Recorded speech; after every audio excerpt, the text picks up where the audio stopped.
বিশ্ববিদ্যালয় নির্বাচন কমিশনে যারা সদস্যরা আছে, পাশাপাশি বিভিন্ন হলের যারা প্রভোস্টরা আছে, তারা একটা রাজনৈতিক দলকে রিপ্রেজেন্ট করে। তারা যদি তাদের এই রাজনৈতিক আদর্শ এবং তাদের ছাত্র সংগঠনকে যদি ফেভার দিতে চায়, তাহলে তারা শিক্ষার্থীদের বিরুদ্ধে অবস্থান নেবে। আসসালামু আলাইকুম রহমতুল্লাহ। আর মাত্র 2 দিন পরেই নির্বাচন হতে যাচ্ছে। ঢাকার ডাকসু নির্বাচন, অর্থাৎ ঢাকা বিশ্ববিদ্যালয়ের ডাকসু নির্বাচন হতে যাচ্ছে। আর মাত্র 2 দিনের মধ্যেই কে ভিপি পদে, অর্থাৎ কে ভিপি হতে যাচ্ছেন। তো ঢাকা বিশ্ববিদ্যালয়ের ডাকসু নির্বাচনের দিকে সকলের ফোকাস, সকলেই তাকিয়ে আছে। তো এই নির্বাচনের কিছু বিষয়ে আগামী জাতীয় সংসদ নির্বাচনের উপর প্রভাব কিছুটা পড়তে পারে। তো যাই হোক, শেষ সময় সাদিক কায়েম কিছু গুরুত্বপূর্ণ তথ্য দিয়েছেন, গুরুত্বপূর্ণ কিছু কথা বলেছেন। আপনাদেরকে অবশ্যই শোনাবো। অত্যন্ত গুরুত্বপূর্ণ এমন কিছু কথা বলেছেন যে কথাগুলো গোটা বাংলাদেশের জাতির জন্য অত্যন্ত গুরুত্বপূর্ণ হতে পারে। আপনি শুনলে অবাক হয়ে যাবেন। আমি কোনো কথা বলবো না, আমি আপনাদেরকে সেই কথাগুলোই শোনাবো। অবশ্যই ধৈর্য সহকারে প্রথম থেকে শেষ পর্যন্ত দেখবেন, দেখলে আপনারা অবশ্যই এর সত্যতা বুঝতে পারবেন। বিশ্ববিদ্যালয় নির্বাচন কমিশনে যারা সদস্যরা আছে, পাশাপাশি বিভিন্ন হলের যারা প্রভোস্টরা আছে, তারা একটা রাজনৈতিক দলকে রিপ্রেজেন্ট করে। তারা যদি তাদের এই রাজনৈতিক আদর্শ এবং তাদের ছাত্র সংগঠনকে যদি ফেভার দিতে চায়, তাহলে তারা শিক্ষার্থীদের বিরুদ্ধে অবস্থান নেবে। তো আমরা এই ডাকসু নির্বাচনে চাই না শিক্ষক বনাম ছাত্র এই ধরনের কোনো একটা অবস্থান তৈরি হোক। এবং আমরা তার প্রতিচ্ছবি এখন পর্যন্ত দেখতে পেয়েছি। আমরা দেখতে পেয়েছি একটা সংগঠনকে বেশি ফেভার দেওয়ার জন্য একদিন বাড়ানো হয়েছিল কারোর সাথে আলাপ না করে। এবং একই সাথে এটাও দেখতে পেয়েছি আমাদের বিশ্ববিদ্যালয় টিএসসি এবং আরও বিভিন্ন জায়গায় আপনারা জানেন তাদের দলীয় কার্যালয়ের মতো তাদের যে প্রচারণা মেটেরিয়ালসগুলো আছে সেগুলোকে তারা রেখেছে। তো এবং এই বিশ্ববিদ্যালয়ের প্রশাসন সেটার মৌন সম্মতি আমরা দেখতে পেয়েছি। তো এই অবস্থা যদি হয়, তারা যদি কোনো বিচার করতে না পারে এবং কোনো তদন্ত যদি ঠিকমতো করতে না পারে এবং একপাক্ষিকভাবে অপেশাদারিত্ব যদি তারা আচরণ করে এবং গায়েবী বারবার নোটিশগুলো দেয়, তাহলে একটি ফ্রি ফেয়ার ক্রেডিবল ইলেকশন তারা কতটুকু বাস্তবায়ন করতে পারবে সেটা নিয়ে আমরা আশঙ্কা অনুভব করছি। তো ইনশাল্লাহ আমরা বিশ্বাস করি এবং আমরা সামগ্রিক শিক্ষার্থীদের রেসপন্স দেখে আমরা খুবই আশান্বিত। আমরা আশা করছি শিক্ষার্থীর ঐক্যবদ্ধ শিক্ষার্থী জোটের উপর আস্থা রাখবে এবং আমরা যখন তাদের প্রতিনিধিত্ব করার সুযোগ পাবো, আমরা সবার আগে এই বিশ্ববিদ্যালয়কে একটা পূর্ণাঙ্গ একাডেমিক ইনস্টিটিউট বানাবো এবং এই একাডেমিক ইনস্টিটিউটের মাধ্যমে শিক্ষার্থীরা প্রথম বর্ষ থেকে জ্ঞান চর্চার চমৎকার এনভায়রনমেন্ট পাবে। গবেষণার পর্যাপ্ত এখানে বাজেট থাকবে, লাইব্রেরি ফ্যাসিলিটিস থাকবে।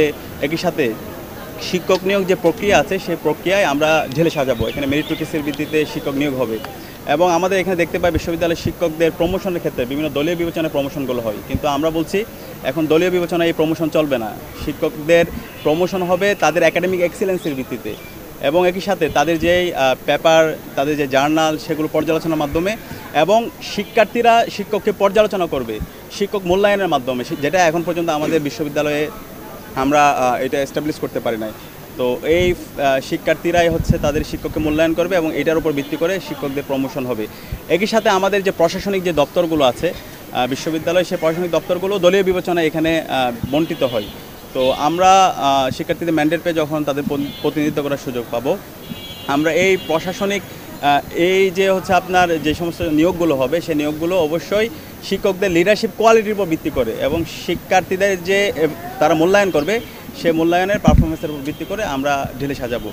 একই সাথে আমাদের যে সংকটগুলো আছে প্রত্যেকটা সংকট নিরসন করার জন্য আমরা আমাদের প্রস্তাবনাগুলো দিয়েছি। বিশেষ করে আবাসন সংকট, সেটা আজকে বিশ্ববিদ্যালয় 100 বছর পার করছি, কিন্তু আমাদের নারীদের জন্য আমরা শতভাগ আবাসন ব্যবস্থা করতে পারিনি। তো সবার আগে আমরা প্রায়োরিটি বেসিসে আমাদের নারীদের জন্য আমরা আবাসন সংকট নিরসনের জন্য কাজ করব। তাদের জন্য হল নির্মাণ করার জন্য এটা দীর্ঘমেয়াদী পরিকল্পনা, সেটা বিশ্ববিদ্যালয় প্রশাসনকে আমরা বাধ্য করব। এর পাশাপাশি আমরা সাময়িক সংকট নিরসন করার জন্য তাদের জন্য হোস্টেল ভাড়া করা এবং একই সাথে তাদের জন্য আবাসন ভাতার ব্যবস্থা করা, সেটা আমরা করব। একই সাথে আমাদের স্বাস্থ্যের অনিরাপত্তা এবং খাদ্যের অনিরাপত্তা সেগুলো দূরের করার জন্য আমাদের হলগুলোতে আমরা খাদ্যের নিরাপত্তার জন্য অলরেডি আমরা প্রস্তাবনা দিয়েছি। পুষ্টিবিদদের সাথে কথা বলে একটি খাবারের চার্ট তৈরি করা, প্রতি 3 মাস অন্তর অন্তর সেই খাবারের মান যাচাই করা এবং যে সমস্ত শিক্ষার্থীর আর্থিক সংকট আছে তাদের জন্য ভাউচার সিস্টেম মিল চালু করা এবং স্বাস্থ্য সুরক্ষার জন্য আমাদের ঢাকা বিশ্ববিদ্যালয় মেডিকেল সেন্টার সেটাকে আধুনিকায়ন করা। একই সাথে আমাদের যে প্রাইভেট মেডিকেলগুলো আছে সেগুলোর সাথে আমরা এমওইউ স্বাক্ষর করেছি। আমরা এবং ঢাকা বিশ্ববিদ্যালয়ের পরিবারের যত সদস্য আছে সবাই তাদের আইডি কার্ডের মাধ্যমে এই প্রাইভেট মেডিকেলের সাথে যে কোনো ধরনের ট্রিটমেন্ট তারা সুলভ মূল্যে ট্রিটমেন্ট পাবে। আচ্ছা, সব মিলিয়ে আমরা নির্বাচন কমিশনের অ্যাক্টিভিটি দেখে আমরা খুবই আশঙ্কিত, কারণ আমরা এখন পর্যন্ত যতগুলো অভিযোগ করেছি কোনো অভিযোগেই ওনারা সুস্থ তদন্ত করতে পারেননি এবং আমাদেরকে কোনো ফিডব্যাকও জানাননি। আপনারা জানেন, যেদিন থেকে প্রচারণা শুরু হয়েছিল সেদিন আমাদের একজন নারী প্রার্থী সাবিকুন নাহার তামান্নার ছবি বিকৃত করা হয়েছে। আমরা লিখিত অভিযোগ দিয়েছিলাম, এখন পর্যন্ত তারা ব্যবস্থা নিতে পারেনি। এরপরে হচ্ছে আমাদের অনেক নারী প্রার্থীদের ক্রমাগত সাইবার বুলিং করা হচ্ছে, স্ল্যাশ-শেমিং করা হচ্ছে এবং সেগুলো আমরা লিখিত অভিযোগ দিয়েছি। এখন পর্যন্ত তার কোনো ব্যবস্থা গ্রহণ করতে পারেনি। বিশ্ববিদ্যালয় নির্বাচন কমিশনে যারা সদস্যরা আছে, পাশাপাশি বিভিন্ন হলের যারা প্রভোস্টরা আছে, তারা একটা রাজনৈতিক দলকে রিপ্রেজেন্ট করে। তো আমাদের অবস্থান বারবার আমরা পরিষ্কার করেছি, আমরা বলেছি তাদের রাজনৈতিক আদর্শ থাকতে পারে, তাদের রাজনৈতিক পরিচয় থাকতে পারে, কিন্তু শিক্ষক হিসেবে আমরা তাদেরকে দেখতে চাই। তারা যদি তাদের এই রাজনৈতিক আদর্শ এবং তাদের ছাত্র সংগঠনকে যদি ফেভার দিতে চায় তাহলে তারা শিক্ষার্থীদের বিরুদ্ধে অবস্থান নেবে। তো আমরা এই ডাকসু নির্বাচনে চাই না শিক্ষক বনাম ছাত্র এই ধরনের কোনো একটা অবস্থান তৈরি হোক, এবং আমরা তার প্রতিচ্ছবি এখন পর্যন্ত দেখতে পেয়েছি। আমরা দেখতে পেয়েছি একটা সংগঠনকে বেশি ফেভার দেওয়ার জন্য একদিন বাড়ানো হয়েছিল কারোর সাথে আলাপ না করে, এবং একই সাথে এটাও দেখতে পেয়েছি আমাদের বিশ্ববিদ্যালয়ের টিএসসি এবং হচ্ছে আরও বিভিন্ন জায়গায় আপনারা জানেন তাদের দলীয় কার্যালয়ের মতো তাদের যে প্রচারণা মেটেরিয়ালসগুলো আছে সেগুলোকে তারা রেখেছে। তো এবং এই বিশ্ববিদ্যালয়ের প্রশাসন সেটার মৌনসম্মতি আমরা দেখতে পেয়েছি।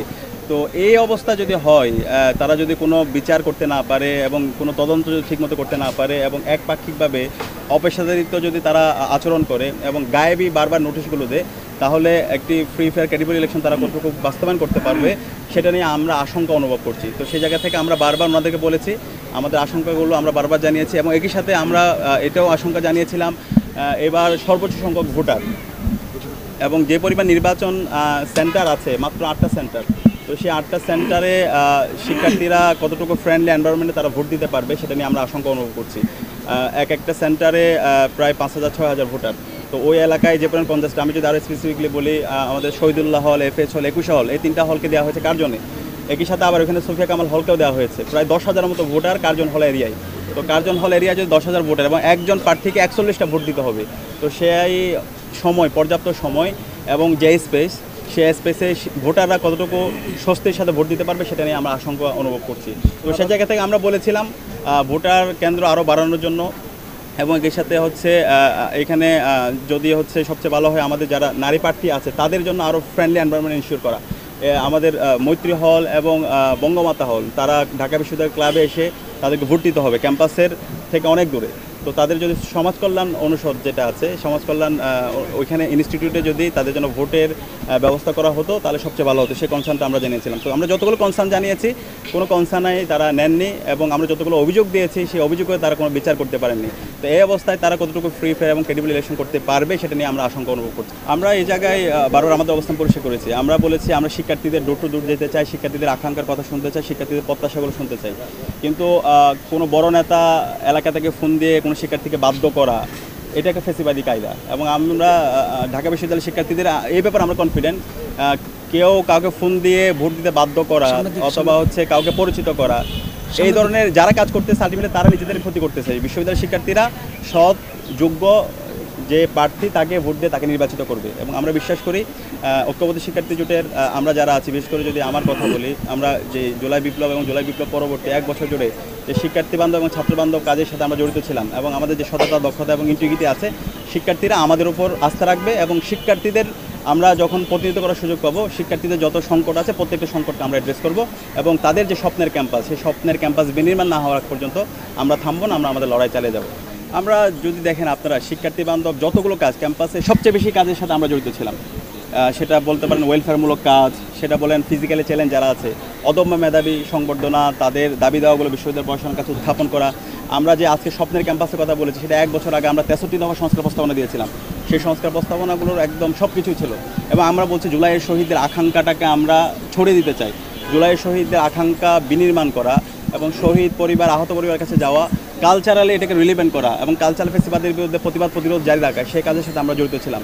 এবং বিশ্ববিদ্যালয়ের শিক্ষার্থীদের আবাসন সংকট নিয়ে, আমাদের ছাত্রীবন্ধুদের আবাসন সংকট নিয়ে, তাদের নিরাপত্তা নিয়ে আমরা দফা দেওয়া বিশ্ববিদ্যালয় প্রশাসনকে স্মারকলিপি দিয়েছি এবং এগুলো নিয়ে আমরা অ্যাক্টিভিজম করেছি, আমরা আমাদের ভয়েস রেজ করেছি। তো শিক্ষার্থী বান্ধব এবং ছাত্রবান্ধব সকল কাজের সাথে 1 বছর জুড়ে প্রতি মাসে প্রতি সপ্তাহে আমাদের কাজ জারি ছিল। তো আমরা আশা করছি ইনশাআল্লাহ শিক্ষার্থীদের ম্যান্ডেট পেয়ে যখন আমরা তাদের প্রতিনিধিত্ব করার সুযোগ পাবো, আজকে শত বছর ধরে যতগুলো সংকট তৈরি হয়েছে এগুলো সব কৃত্রিম সংকট। এটা হচ্ছে লিডারশিপের ফেলিওর, বিশ্ববিদ্যালয় পড়াশোনার অযোগ্যতা। তো আমরা ফার্স্ট প্রায়োরিটি প্রথম মাসেই আমরা এই প্রত্যেকটা সংকটের আমরা অ্যাড্রেস করব। এবং এক্ষেত্রে আরেকটা বিষয় যেটা আজকে আমরা জুলাই বিপ্লব হয়ে গেল, এই জুলাই বিপ্লবে ছাত্রলীগের সন্ত্রাসীরা যেভাবে আমাদের বোনদের উপর হামলা করেছে এবং যে গণহত্যা এবং শিশু হত্যা করেছে এবং ঢাকা বিশ্ববিদ্যালয়ের চিহ্নিত সন্ত্রাসী যারা আছে তাদেরকে এখন পর্যন্ত বিশ্ববিদ্যালয় পড়াশোনা বিচারের আওতায় নিয়ে আসতে পারেনি। এবং এখানে অনেকগুলো হত্যাকাণ্ড, সাম্য হত্যাকাণ্ড থেকে শুরু করে এর আগে আবু বকর হত্যাকাণ্ড, অনেকগুলো হত্যাকাণ্ড হয়েছে, এগুলোর বিচারও বিশ্ববিদ্যালয় পড়াশোনা করতে পারেনি। তো সেটা আমাদের ফার্স্ট কমিটমেন্ট। আমরা এই জুলাই বিপ্লবে এবং বিশ্ববিদ্যালয় 16 বছর ধরে যে ফেসিবাদ এবং যে ছাত্র নির্যাতন হয়েছে প্রত্যেকটা বিচার আমরা বিশ্ববিদ্যালয় পড়াশোনা করতে বাধ্য করব। এবং একই সাথে এই ডাকসুকে একাডেমিক ক্যালেন্ডারভুক্ত করে। অবশ্যই আপনারা বুঝতে পেরেছেন, কথাগুলো অত্যন্ত গুরুত্বপূর্ণ। আপনারা অবশ্যই ঢাকা বিশ্ববিদ্যালয়ের ডাকসু নির্বাচন হতে যাচ্ছে, আপনারা অবশ্যই ভোট দেওয়ার চেষ্টা করবেন সাদিক কায়েমকে। তিনি হচ্ছেন ইসলামপন্থী। তাহলে নারীরা নিরাপত্তা হবে, ধর্ষণ কমবে। বা এছাড়া ঢাকা বিশ্ববিদ্যালয়ে যে অনেকগুলো বিষয় আছে, সমস্ত বিষয়কে এক করে মূলত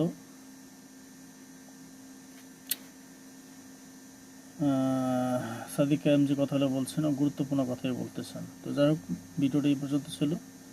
লাইক কমেন্ট করে পাশে থাকবেন।